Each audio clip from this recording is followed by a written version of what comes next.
So all the drone shots that you just saw came from one drone, and that is this, the DJI Mini 2. Now, who is this drone really made for?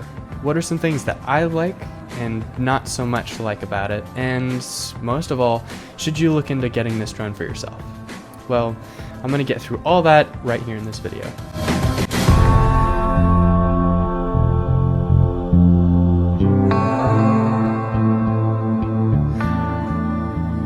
So who is this drone really made for?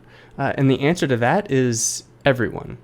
So when DJI was making this drone, they weren't thinking of one particular use.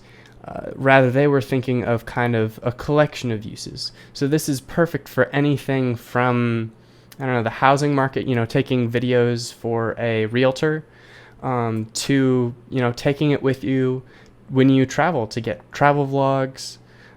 I mean, it's hard to find uses for this that this won't be able to fully complete. So DJI, honestly, props to them, really knocked it out of the park. Now, what I like about it. So there's quite honestly a lot to like, but primarily, first and foremost, is you can kind of see on the side right here, it says sub 250 grams. And that is very important for legal purposes. So the FAA released Part 107 kind of a bit ago now, and that regulates drones over 250 grams. So the fact that this is 1 gram lighter than that means you won't have to register it, for example, which is big, and you can take it places and do things with it that you might not otherwise. Now, you still can't fly this over private property. There's still some laws that apply to every unmanned aerial vehicle in the United States, but the fact that you don't have to register this is so convenient. Another thing that DJI really did well is this has something called OcuSync 2.0. So now I'm an FPV pilot. I am very used to low latency video feed, great control over my aircraft. I want to be able to customize just about everything on it. Now, I won't really be able to customize much on the Mini 2, but the latency is really low, which I appreciate. I had a Phantom 3 SE before this, and I could tell that just, the connection over Wi-Fi was struggling. I couldn't really fly the drone solely from looking at the monitor, aka my phone. OcuSync 2.0, it's not quite as good as, my traditional 5.8 FPV setup, but it's good enough that I'll be able to fly this drone entirely from my phone, even 400, 500 meters away, with pretty much no latency. Another thing DJI did really well is wind resistance. On the very first flights that I ever took with this thing, I was over this big river and the wind was really gusting. It was gusting anywhere from like 5 to 15 miles an hour, and this thing wouldn't move more than an inch or two in any one direction. And I was just, I was amazed. I'm not used to seeing that in drones. Like, you can kind of see the ones behind me. They don't do that. They are very much affected by the wind, but that isn't the case with the Mini 2. Another thing I really like about DJI products in general is the flight time. The flight time on this, I get about half an hour, just under half an hour. You can expect to get anywhere from 25 minutes to 30 minutes per battery. Now, I got the Fly More package, which comes with a carrying case, which has a spot for the transmitter, and it comes with this nice little battery charger and 2 extra batteries. So total, I'll be able to fly this drone for an hour and a half at a time when I have all the batteries fully charged. Another key selling point of this drone that is different from previous iterations, such as the Mavic Mini, is that the camera can do 4K video.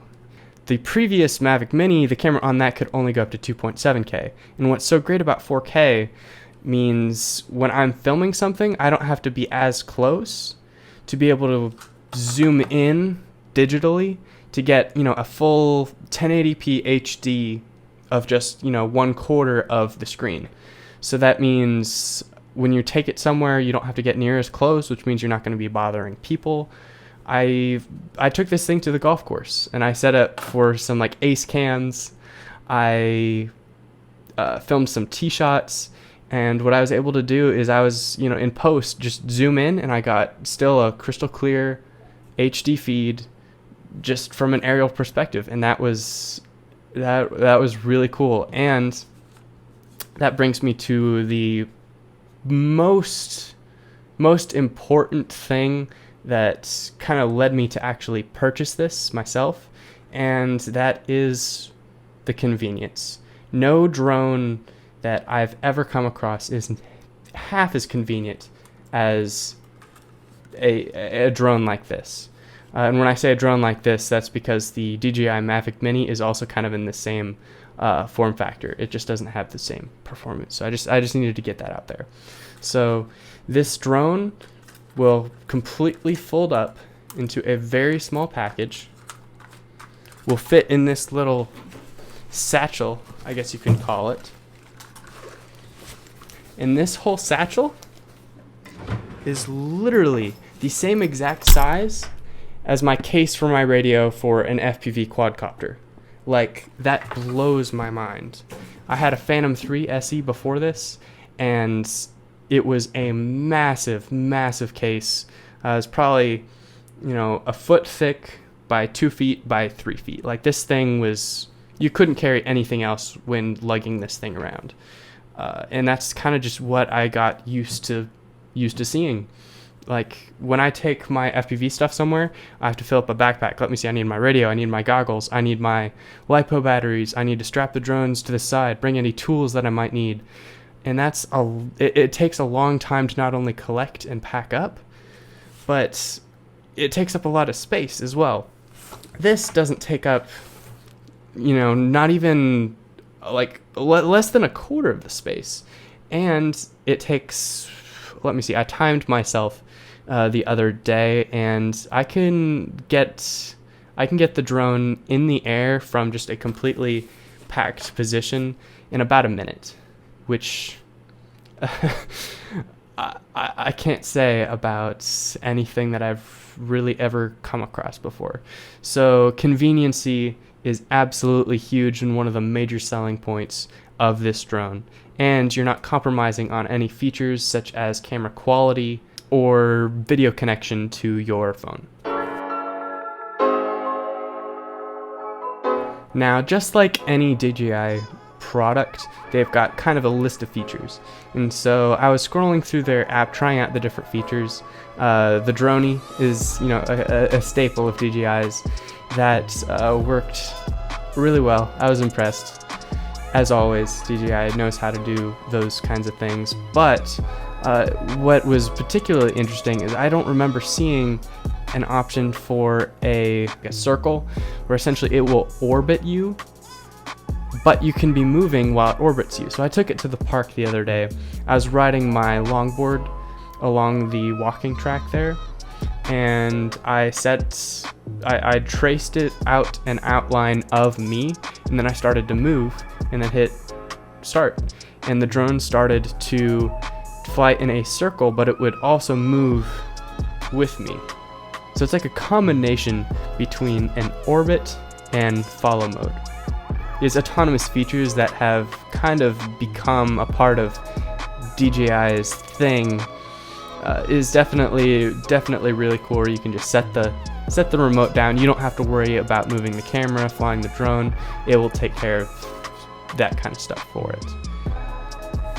And the sensors on this drone are pretty solid. There is a sensor on the bottom, actually 2 of them, that when you're going into land, all you have to do is, I actually kind of just recently found this out, is continually lower, and the closer you get to the ground, the drone, even if you just hold the stick down, it'll slow itself down, and then as soon as it lightly touches the ground, the props just, shut off.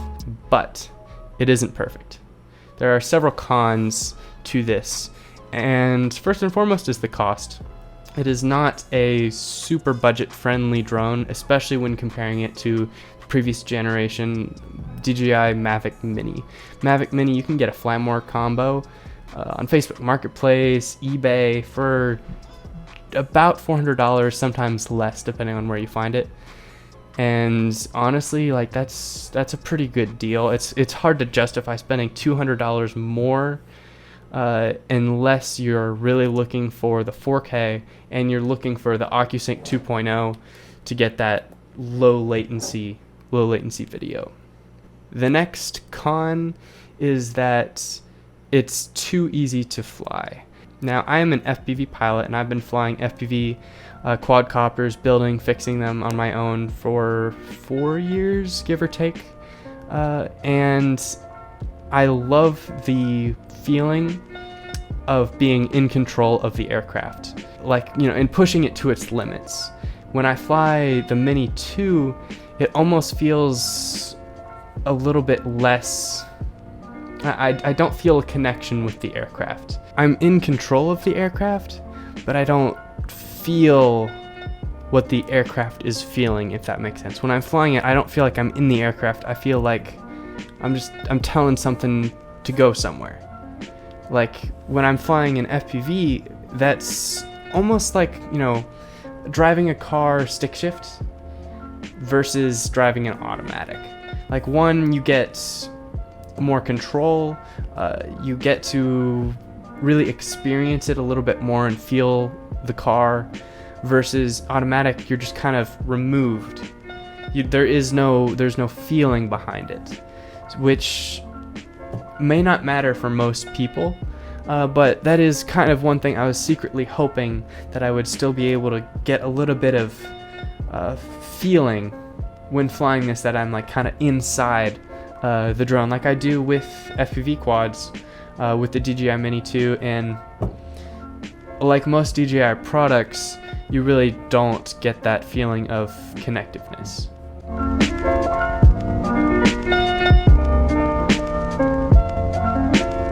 So should you get this drone? Honestly, it depends what you're planning to do with it. So if you're a realtor looking to get a drone to be able to get, external video of houses, if you're a content creator that's got the budget to spend on the Mini 2 over just a traditional Mavic Mini, honestly, in your shoes, I would get it every time, because you're going to want those features. You're going to want the low latency, you're going to want the 4K camera.